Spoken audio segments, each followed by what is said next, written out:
Hai semua, bagian yang sangat penting dari kereta api adalah roda. Karena berjalan di atas rel, bentuk roda kereta api dibuat sedemikian rupa agar saat melaju para penumpang tetap nyaman.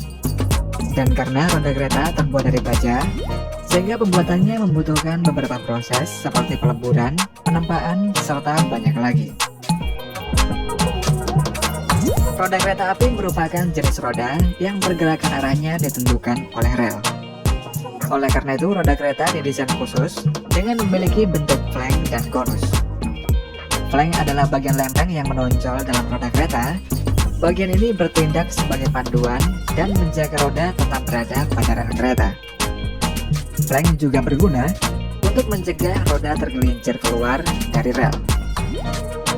Sedangkan konus memungkinkan roda beradaptasi dengan baik saat melewati tikungan dengan kecepatan tinggi.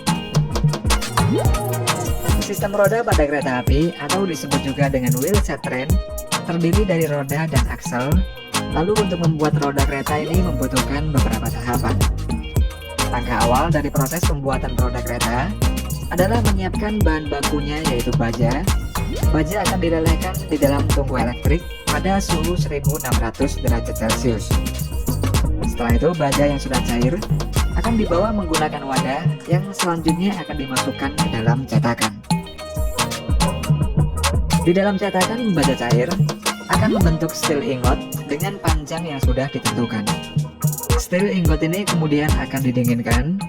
Ketika sudah dingin, ingot kemudian dipotong dengan mesin gergaji menjadi beberapa bagian yang disebut dengan wheel blank, di mana tiap-tiap wheel blank memiliki berat sekitar 450 kg.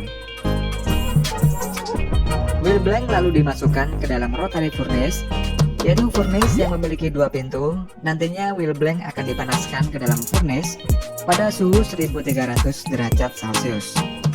Dan setelah itu wheel blank akan dikeluarkan dari furnace. Wheel blank akan ditempatkan ke high pressure water descaling unit, yaitu untuk menghilangkan lapisan luarnya menggunakan air bertekanan tinggi.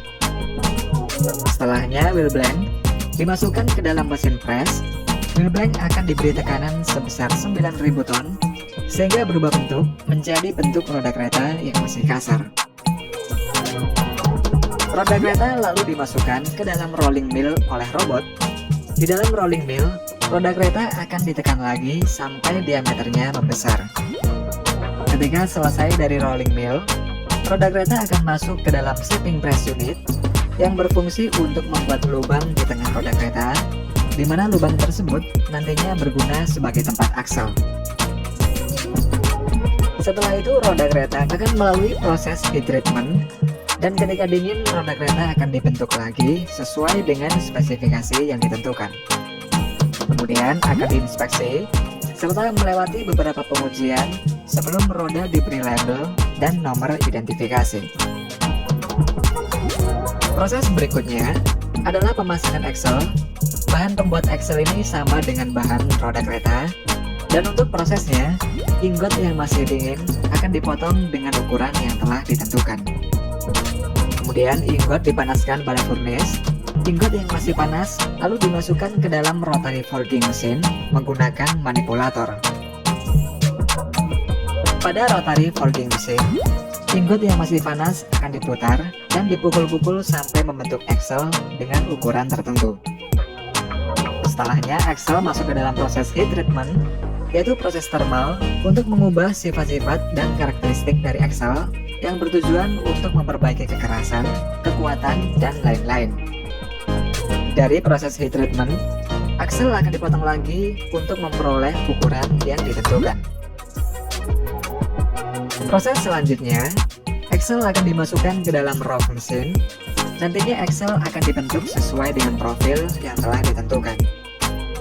Ketika selesai, aksel lalu dikirim ke bagian wheel mounting press yang berfungsi untuk memasukkan aksel ke dalam roda kereta melalui kedua ujung aksel. Ketika aksel sudah masuk ke dalam roda kereta, bagian ujung aksel kemudian diberi cairan pelumas oleh para pekerja secara manual dan kemudian dipasang dengan bearing. Ujung bearing juga dipasang baut menggunakan alat yang bernama torsi wrench. Dan terakhir, set roda yang sudah lengkap ini akan dikirim untuk proses pemasangan pada kereta. Roda kereta juga memerlukan perawatan serta perbaikan secara berkala atau saat roda mengalami kerusakan. Jika kerusakan pada roda kereta tidaklah parah, maka hanya memerlukan perawatan dan perbaikan saja. Namun jika kerusakan tersebut sangatlah parah, maka roda kereta akan diganti dengan yang baru.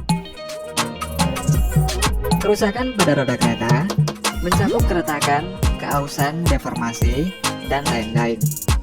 Hal ini diakibatkan karena gesekan terus-menerus antara roda kereta dan rel yang sama-sama terbuat dari besi. Jika roda kereta yang mengalami kerusakan ini tetap dibiarkan, maka dapat membuat kereta tergelincir hingga rel rusak dan lain-lain. Selain roda kereta, perawatan dan perbaikan juga dilakukan pada rel kereta, di mana sebelum dilakukan perawatan, rel kereta juga akan diinspeksi terlebih dahulu untuk melihat tingkat kerusakannya. Jika rel rusak parah seperti permukaannya bergelombang, maka untuk memperbaikinya digunakan kereta yang bernama rail grinder. Rail grinder adalah kereta yang dilengkapi dengan gerinda untuk menghilangkan lapisan karbon, menghilangkan kerusakan, dan membentuk ulang profil kepala rel. Sebelum rel digerinda, rail grinder akan menyemprot minyak air, dan setelah itu rail grinder akan menggerinda rel sambil berjalan pelan. Setelah dilakukan proses penggerindaan ini, maka rel kereta akan nampak seperti baru lagi dan langsung bisa dilewati.